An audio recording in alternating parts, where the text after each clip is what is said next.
The wrong pet. Okay, so here I'm with Steve McIntyre and his sister, Robin McIntyre. We're on a yacht called Double Shot. Is my understanding your father bought the boat brand new or used? He bought it used. It was 2 years old, and he bought it up at RCR Yachts on the Niagara River. And I think it was 1980. This is in 85, if I recall. So I think it was 87 that he bought it. Okay, yeah. And it was an extraordinary change for him because he went from a half-ton boat, which was 27 feet, to a 3/4-ton boat. That's the rating, which was 34 feet, and it was a whole different world of sailing for him. So the name Double Shot, that was a really interesting story. You and your dad did a little adventure race there to begin with, and yeah. Well, actually, the name Double Shot started with the boat before this one. Okay. And he and I, when I got out of college, the two of us bought a sailboat together, a Cal T2, 27-foot half-tonner, and we split it. And we had, of course, arguments about what we should name the boat. We couldn't come up with a name that we both liked. So we finally got to Father's Day weekend, our first race, which was the Scotch Bonnet Light Race. We said, well, we're going to race this boat, and it's an overnight race. We had never raced it. Come to the left a little bit. Forward, yeah. So we had never raced it. And the race was up to Watuma, from Rochester to Watuma Shoals, across the lake, and around Scotch Bonnet Light, and then back. It starts about 7 p.m. on Friday night, and in this case finished about 5 p.m. on Saturday evening. So a long race. So we raced that boat. So what year was this? This was 88. No, sooner than that. It was 78. So you told me one thing. It was Dave. There wasn't GPS back then. You said. There was no GPS. The only thing we had was a radio direction finder. So radio direction finder, you try to find a radio station that's emanating beeps and just try to get it lined up with a handheld compass and say that's where that is, and triangulate where you are. Really? And so when we got to Canada, I was navigating. I didn't know whether we should turn left or right to get to Scotch Bonnet. That's how far off you are, right? You just don't know. So we took a chance and we turned right. And that was the correct way. We got lucky. It was pure dumb luck, no skill. And then we turned around the light, around the island. This is right at about 4 a.m. or something like that, or 5 a.m. So sun's coming up, it's beautiful. Turn around, and it's downwind all the way to Rochester with building winds. Spinnaker up. We had never flown the Spinnaker before. We realized some years later that we were flying way too much sail.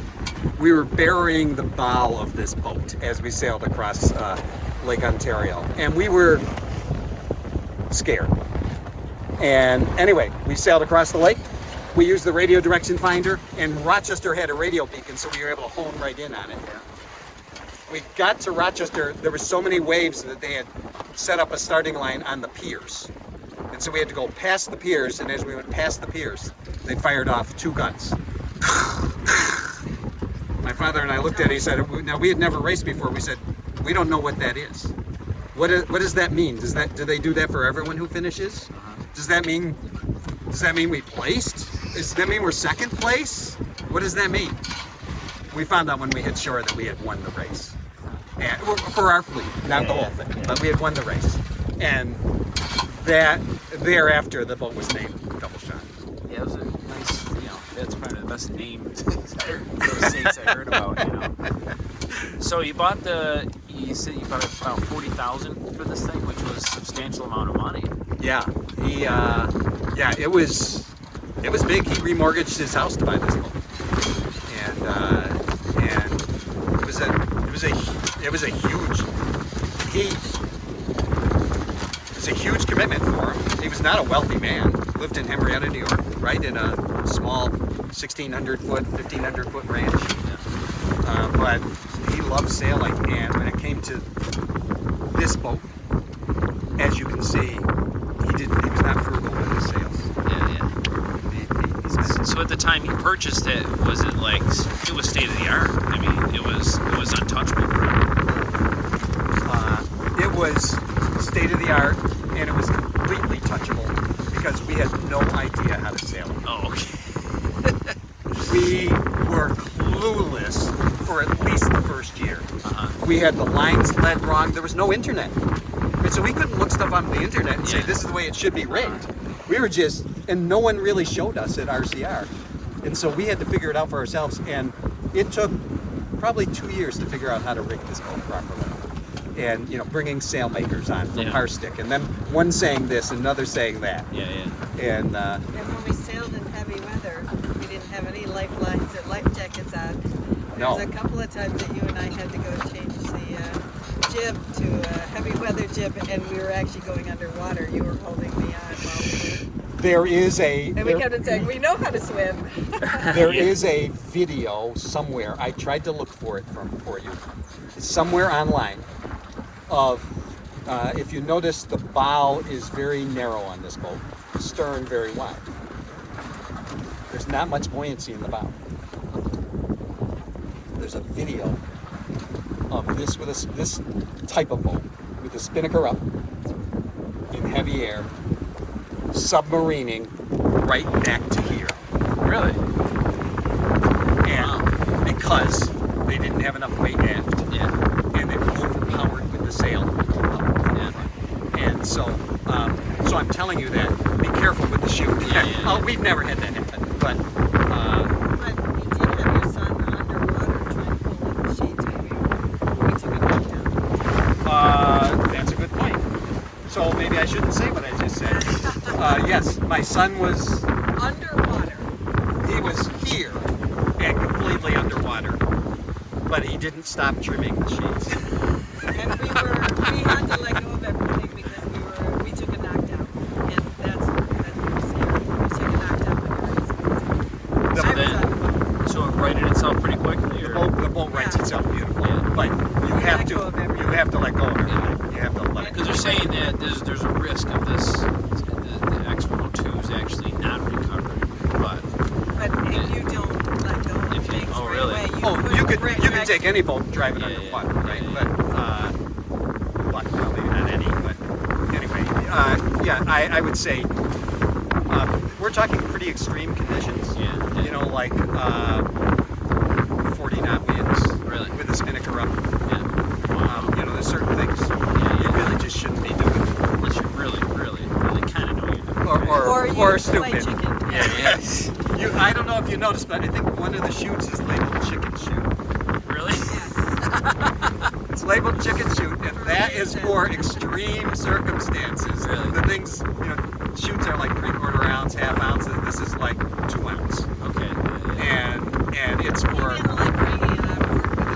No, because he thought it was a whippy to put up something that's so durable. That's that chicken shoot. So then, fundraising. At what point did he get involved with because the boat had Hospice Regatta on it, still has it on Still has it. 1999. there. 1999? Good memory. Go ahead, tell them about it. Yeah, he decided that See where the harbor's he at worked at here? the Sunset House. See the harbor at all or no? Not even the Sunset House.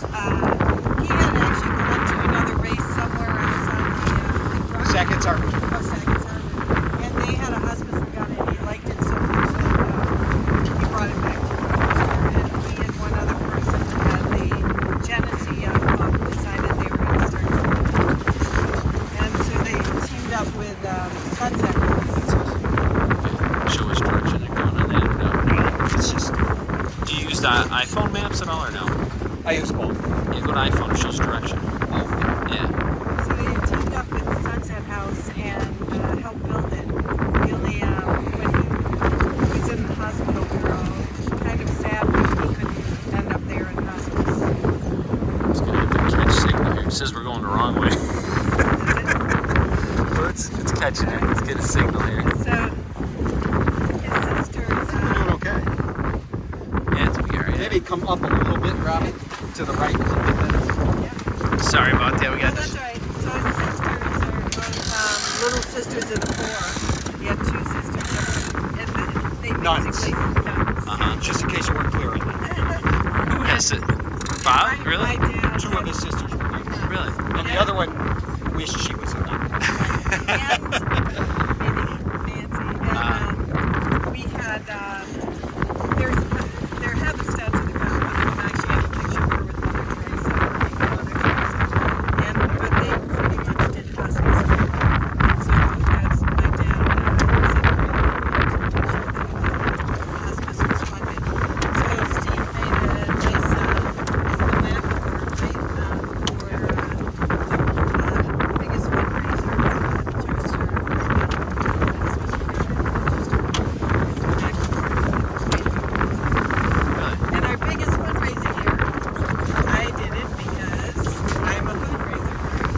She's a professional beggar.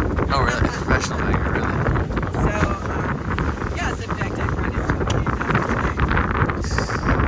Albert, Really? on my way here.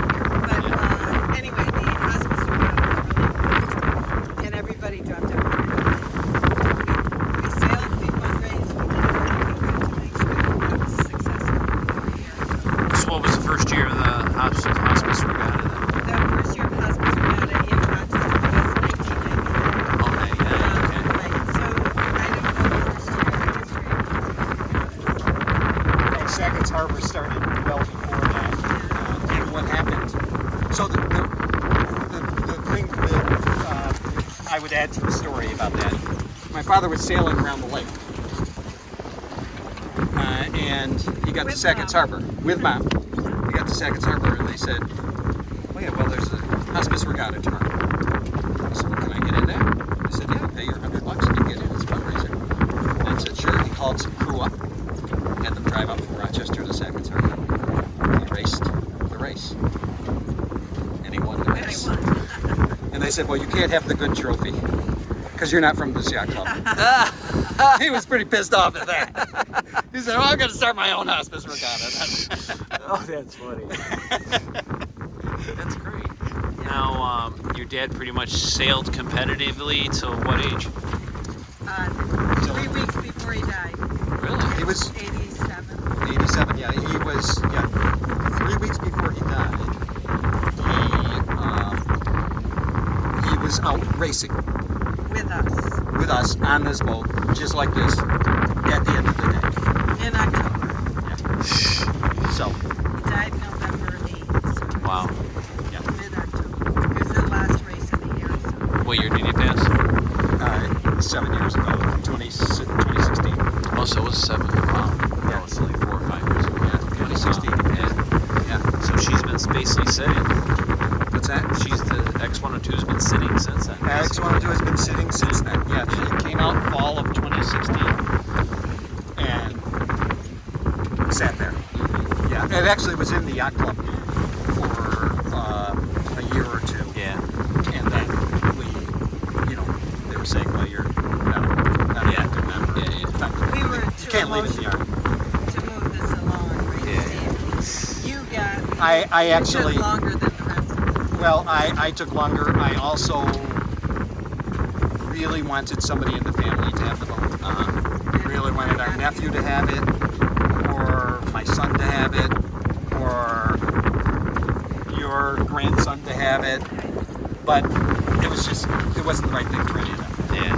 Not enough money, not enough time, not the right stage in life. Yeah. It's a big commitment. What's that? It's a big commitment. It Yeah. is. And not only if you got it, if it didn't need anything, it's just the amount of work to keep it up. It's just. I tell people if I'm 80 years old, I'm not going to be working on the boat with this. You're not going to feel like doing much on it. Well, you never know. My dad, well, he may not have been working yet. He was Yeah. watching people go I- about it. I think that interesting if we had been able to put those 3 people together that I just mentioned. So our nephew Ian has the money. My son Adam Experience. has the experience and some technical knowledge, and her grandson Tyler has incredible enthusiasm and No love of fear. sail. And no fear. Right, and so the 3 of them, if the 3 of them had lived in the same city, Yeah. I would have said the 3 of you own this jointly. Yeah, you know? yeah. It would have been great. But Florida, It's New tough. Hampshire, and Yeah. Canada. My grandson's one of the biggest days, if you ask him, the biggest day of his life was when he let me race Oh, really? with him. He ended up Sailor of the Year with Rochester Yacht Club. It was the first time they ever gave that to somebody who didn't belong to the club. Yes. Didn't even live in New York. So anyway, it was his biggest day. Yeah. I'm just going to keep us pointed a little better here. Yeah. So one of my favorite pictures of him is actually right where my brother is right now. It's the first time I've been out on this, and I didn't have to really sail it. A little different thing, huh? Yeah, right? There's It's a nothing really like having a nice crew boat. who knows what they're doing. Yeah, right. You have 5 people who know what you're doing. Yeah.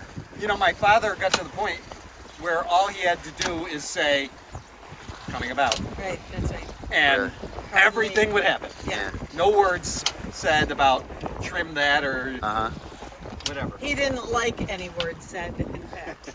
And I would sit behind him and say, oh, and I'd tell him boats that were coming up on us, and he'd be like, tighten up that sail. Wow, He did sounds not- like an amazing person. He was an amazing person. He's a good guy. Yeah. No fear, though. Were you Yeah. on the boat when we went through the other two boats, Steve? So he played chicken with people on the start line.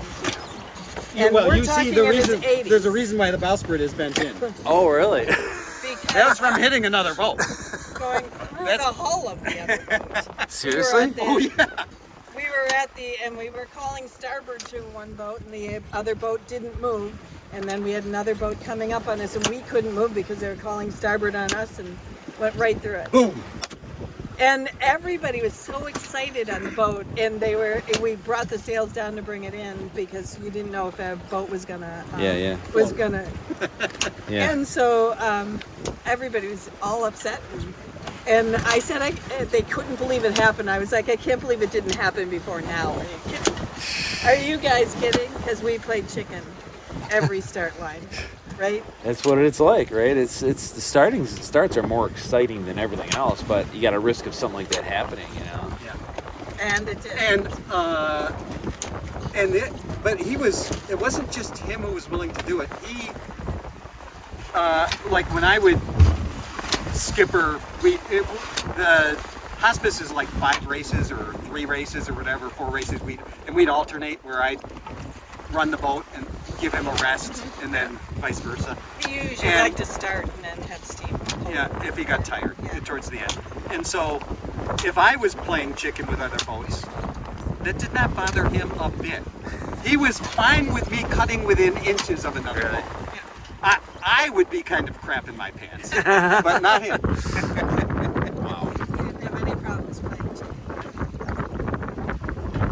This is just It is just gorgeous. I am so grateful. No, it's no problem. I'm glad you guys came out. I was hoping to see Mom, you know, but Yeah, look at Mom. Yeah. So part of our father's no fear, though, came from putting things in perspective. So early in life, when he was in college, he enlisted in the Marines to become a photojournalist.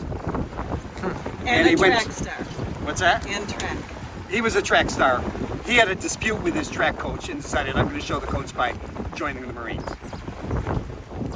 Kind of an odd sequence of thinking, but okay, that's college, right? So he joined the Marines with the promise that he would become a photojournalist. He got to the Great Lakes Photojournalism Center, and there was nobody there except for one guy. And the guy said, you're being redeployed.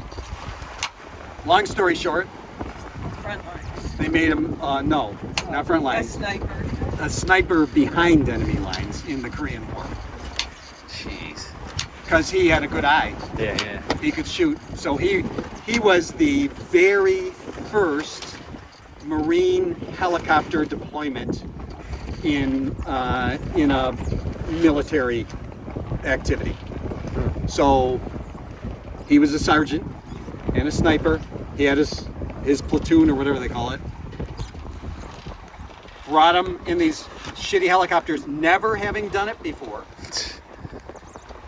Crossed the lines in Korea to take a hill. Helicopters go, hover over the ground, about 10 feet off the ground, and tell my dad, okay, you guys jump out. My father says, well, land the helicopter so we can get out. We have all our gear and everything. Pilot says, I'm not landing this helicopter. There's mines down there. You guys jump out. So finally my dad said, okay, we'll throw our gear out and see if that explodes any mines, and then we'll jump on the gear. That's how they went in. Oh my gosh. Unbelievable. So anyway, Wow, didn't know he was a Marine. yeah. That's an amazing story. And he didn't talk about it much. He did tell us stories sometimes, but he helped get the troops out of the Chosin Reservoir. So it was a pretty big pretty big Crazy. deal. So he was involved. He appreciated life.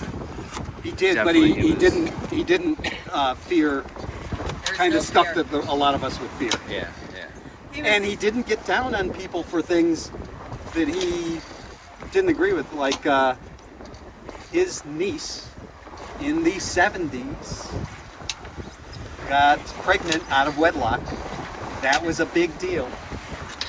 And it was horrifying to the family. Uh-huh. And he went down to his sister's house, who was horrified, and helped her figure out that That's any okay. baby is a beautiful thing. Yeah. Gift from God. Yeah. Anyway, enough on that.